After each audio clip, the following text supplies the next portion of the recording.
Welcome to OneHaas, a podcast devoted to bringing the Haas community closer together through your stories. I'm your host, Sean Lee, and my mission is to help open our eyes to the network we never knew we had.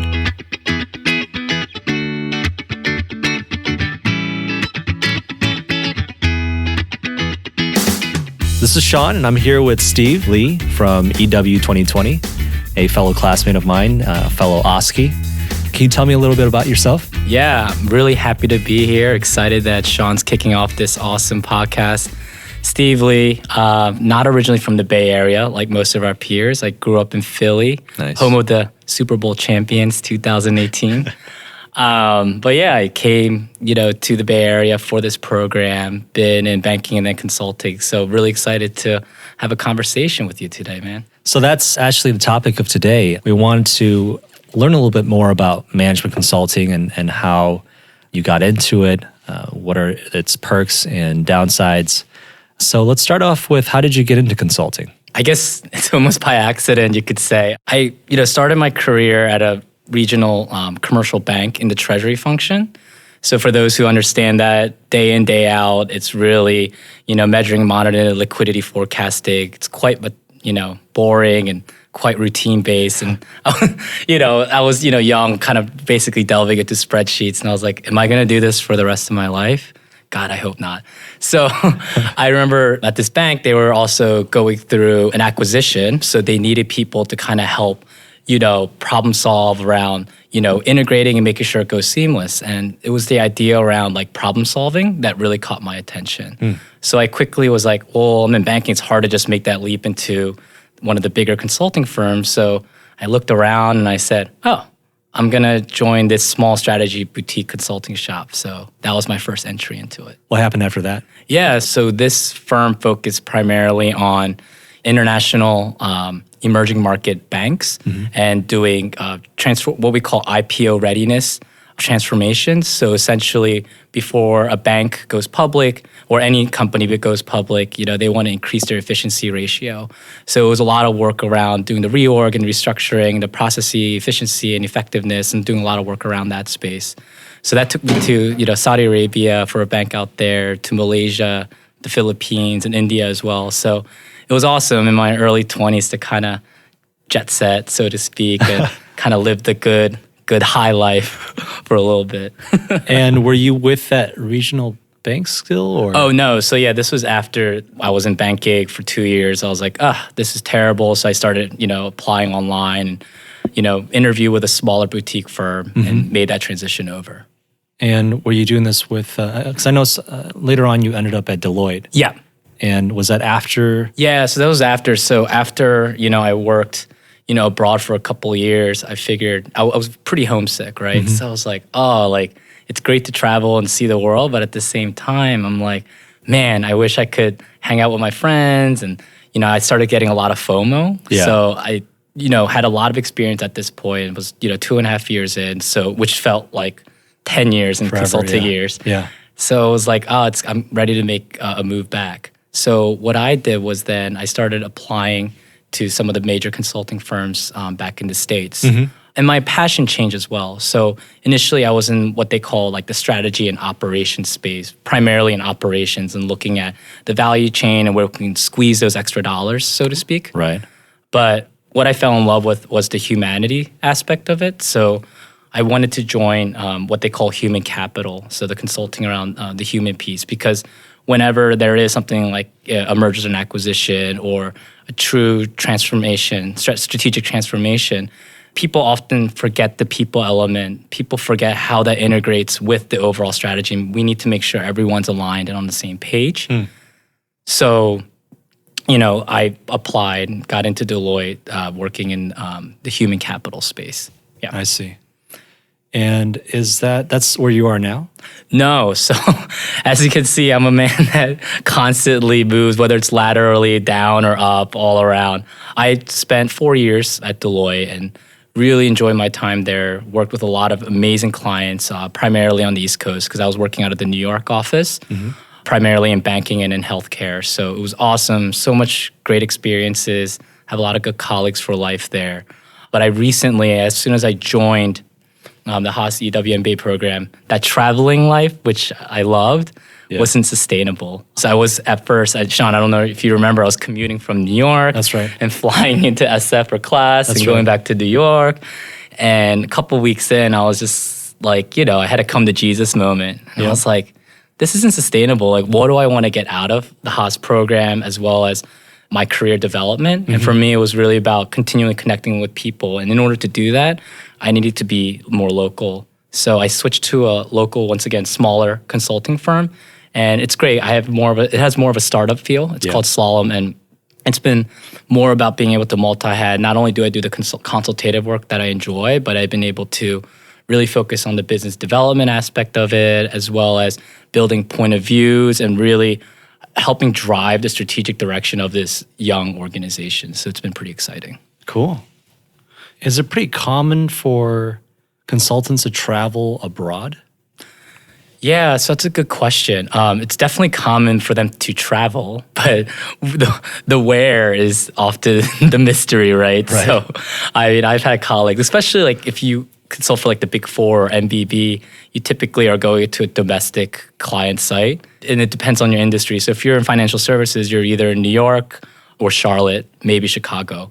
If you're in manufacturing or ops, like supply chain, you're probably in the Midwest somewhere, and I feel bad for those folks. Right.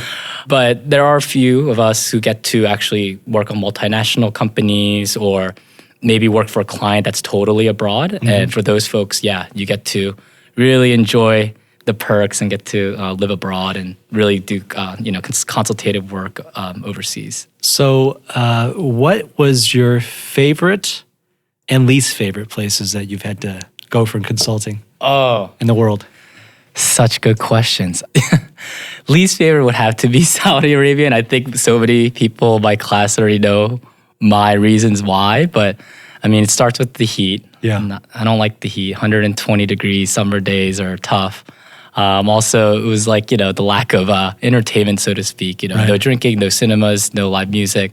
So that made things a little unbearable after a long work week. How long were you there for? A year. Oh, wow. Yeah, so not an easy place to escape either. But there were like, Dubai is close by and Bahrain, so you would try to escape.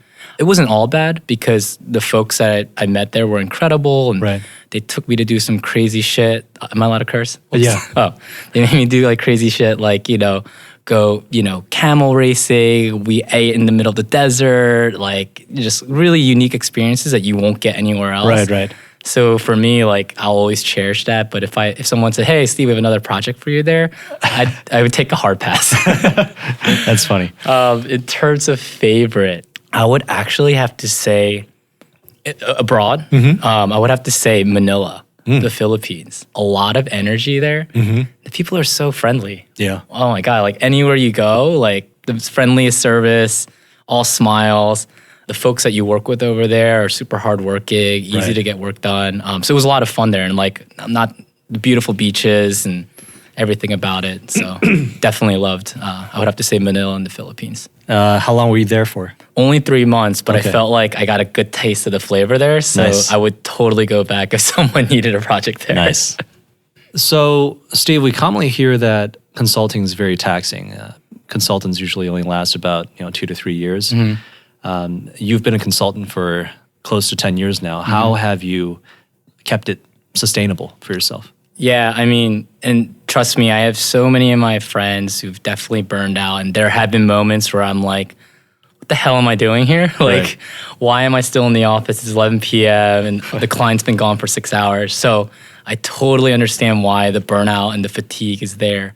I think the big thing is around managing expectations, because oftentimes, especially whether you're an undergrad campus hire or MBA hire, you go in with this, the gravitas and this energy to take on everything that's given to you. And eventually the plate's going to get too full. And no one's going to ask you, is your plate too full? They're just going to keep giving. Right. So the big thing I've learned is for those, and for those who've succeeded, has been about how do you manage those priorities, and then how do you manage expectations, not just with yourself, but with the folks that are asking you for these favors. It'd be like, hey, Sean, like, think that's great that this initiative you're trying to run, but I already have two things I'm trying to do well. So if I was involved in your thing, I don't think I'd be doing a great job. Right.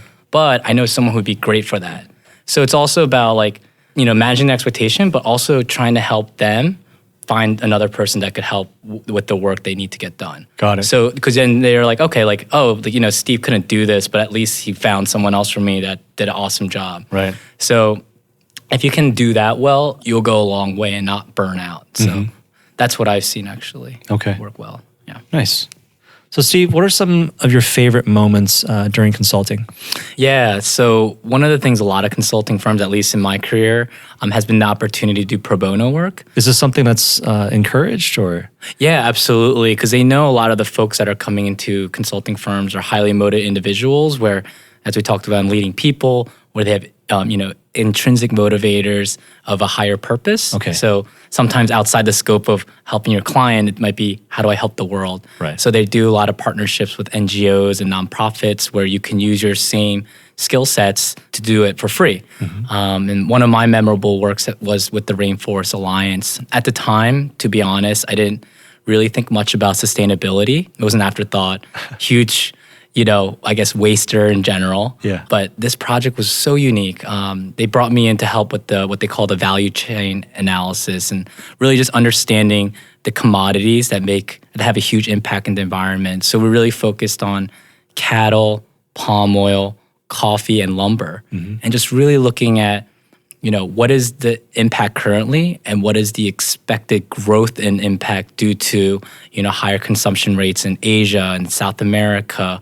In products such as cattle, which would mean, deforesting more land, which then is used for the lumber. Right. So really just understanding that and how it all interconnects was super interesting and rewarding then to be able to go back to this NGO and help them come up with an engagement plan with big culprits in the value chain, such as a Cargill in cattle or Starbucks in the coffee industry, and really work with them to kind of force their suppliers to have best sustainability practices because it's really about educating. And for me, it was an education itself. So it's projects like that. And I have, friends and buddies who've, gone to, developing countries to help out in microfinance institutions and help out in learning academies and standing up, tech centers for kids to learn. So there's all sorts of different worlds you can go into using the same skill set. So I would say that's a really rewarding part. Great. All right. Well, thank you so much for sharing your stories with us today, Steve. Yeah, absolutely. Glad I could be here. I think if we have more questions from our listeners, maybe we can host a second podcast to further dive into consulting. I think there's so much more to this that you're not telling us yet. For sure. We'll do it over drinks. All right. Thank you for tuning in today. Our aim is to bring the Haas community closer together through your stories. We're always looking for Haasies willing to share their stories and experiences so that we can give other students more insights into the different programs, different careers, and ultimately, different perspectives. We hope you enjoyed today's episode. Please feel free to email me at reachsean@berkeley.edu for suggestions on people and content you'd like to hear about. Again, that's REACHSEAN@berkeley.edu.